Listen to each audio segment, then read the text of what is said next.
What does eating animal products have to do with ocean dead zones? And why should anyone care about an ocean dead zone? What is it? What does it have to do with me? And how do animal products, what do they have to do with ocean dead zones, eating animal products?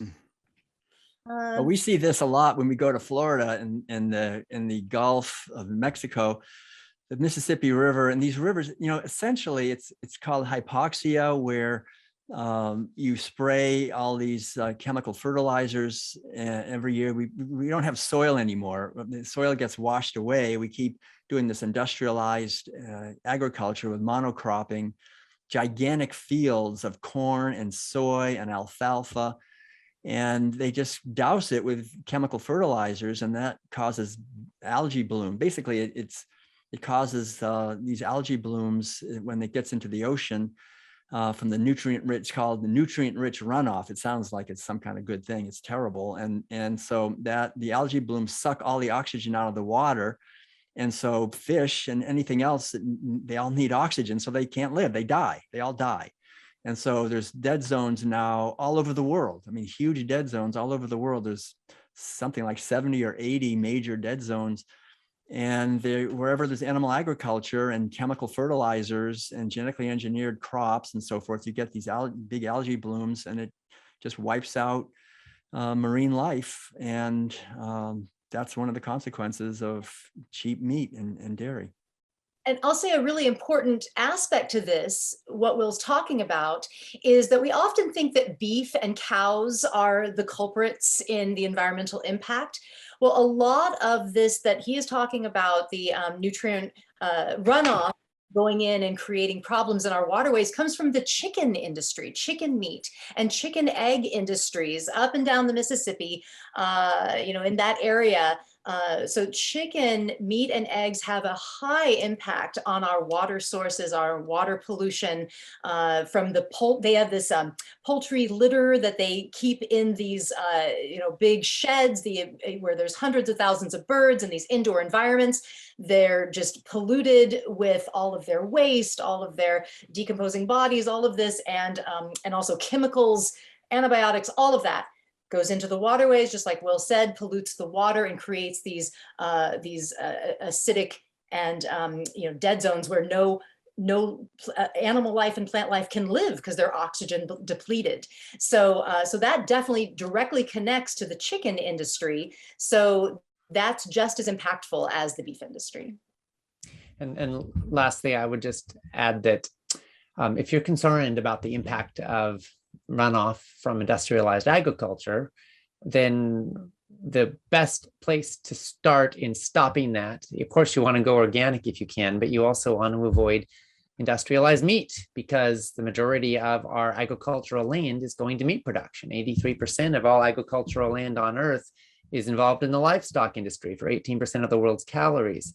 And, we are chopping down the rainforests so we can graze cattle, but also so we can grow soybeans. But we're not growing those soybeans for tofu. We're growing those soybeans for livestock feed.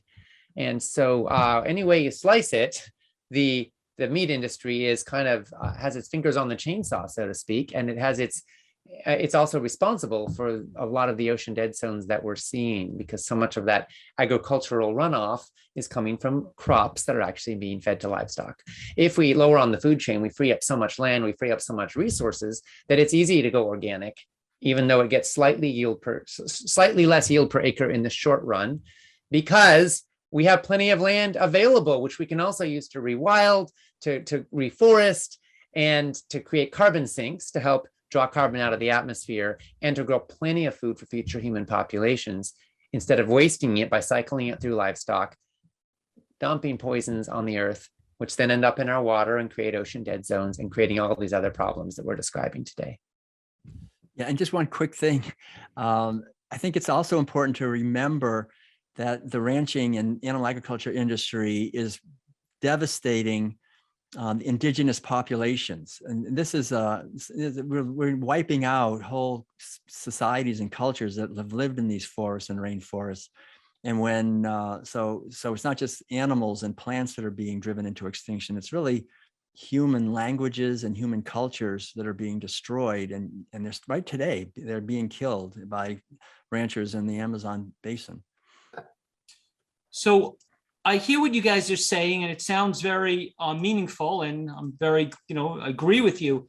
But, for one person, I'm kind of, someone's thinking like, what good would I do? And not only that, if I'm having a barbecue with some friends, if I'm throwing a party, a wedding, something, what I don't want to, I don't know, one, what good does it do? And two, wouldn't it be kind of rude to all my guests if I infringe my barbecue saying that we're going to have veggie burgers or something? So does it really make a difference? I'm just one person out of 8 billion. And again, it's my friends. They don't eat this way. So am I supposed to serve them my vegan food? Shouldn't I make steaks and pork chops that they like? I'll start with the first part of the question and maybe let somebody take the second half. I'm just one person. What good can I, what good can I do? And to this, I say that there's a lot where it matters. It certainly matters for you to be vegan, to be moving towards vegan, to eliminate and reduce animal products. And there's, I would say, quantifiable, impacts, as well as unquantifiable impacts or non-quantifiable impacts. And I'll explain. So just on the supply and demand, we're trying to reduce the demand for animal products so that the supply goes down as well. It does make a difference when you're standing at the grocery store and you see that plant-based chicken product, whatever it is, and you're buying a couple of those, and then there's another vegan that takes the last one, maybe you take the last one, and that store clerk restocks that product. They're putting emphasis on a sustainable, ethical product. So it does matter. Your choices matter, especially as also in a restaurant. Let's say it's a restaurant that doesn't serve, many vegans or have many vegan options. When you're asking for a vegan option, it certainly matters. So just on that level, which is kind of just a very easy supply and demand, quantifiable level. But I would say that there's also non-quantifiable impact as well.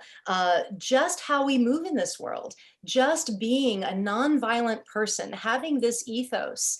It may not be even a direct conversation about veganism with someone, but just them knowing that you're vegan, knowing that you are showing up in this world to be non-violent, to try to make things better for the planet, for the animals. That is, I believe, hopeful. It's a non-quantifiable hope that we're spreading, that we're living, that we're trying to create the world we want to see. So it may not have the, quantifiable supply and demand impact that you can really see, but I believe that there is definitely something going on there. There's some hope on a deep level that makes a difference. So you certainly are making a difference on many levels. I just quickly say, thanks, Hope. That's exactly right, I think. And also, the whole question is great because it kind of reveals this mentality of I'm just, as an individual, I'm nothing, right? I'm just one individual, I'm nothing. And I think veganism is founded on the basic idea that the individual matters. It's caring about individual beings. It's an individual cow, chicken, pig that I'm going to be stabbing. That's a being. I'm not going to harm them. So it's based on honoring the power and the significance of individual beings. That's really the heart and soul, I think, of veganism. Or of ahimsa. It's honoring and respecting the whole web of life, but the individuals within that life. And I think in our society, we're so wounded on some level by eating animal foods that we're continually not caring. Every time I eat any kind of animal food, I'm basically saying I don't care about individuals. Individuals are nothing. Individuals don't matter. And so, of course, I don't matter.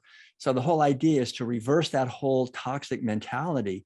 The individual is amazingly powerful. An individual can transform their entire world, their entire society. The creative power of the individual is something to be acknowledged and celebrated.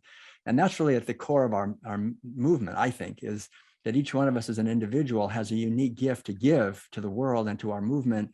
And then that the second part is just goes along with that, you know, then our friends, we're gonna share it with them, right? We want them to know, and if they don't like it, we'll get new friends. I mean, I've been doing this for 40 years. I've got a lot of new friends. You know, I've lost some along the way, but you get much better friends. So there's nothing, you never lose anything. It always gets better. Yeah, and I think you also should recognize, because the question is you know, if you buy into it, then you lose hope. But really, what you have to recognize is that there's a whole movement out there, and you as an individual can join it and add to its power. And if you look at historically, that's how things change. Enough people got together, and you know, one started it or a couple started it, and then it just kept snowballing and snowballing, and then it reached a critical mass, and then things actually changed. So it's not like we don't have a history we can point to that nothing's ever changed before.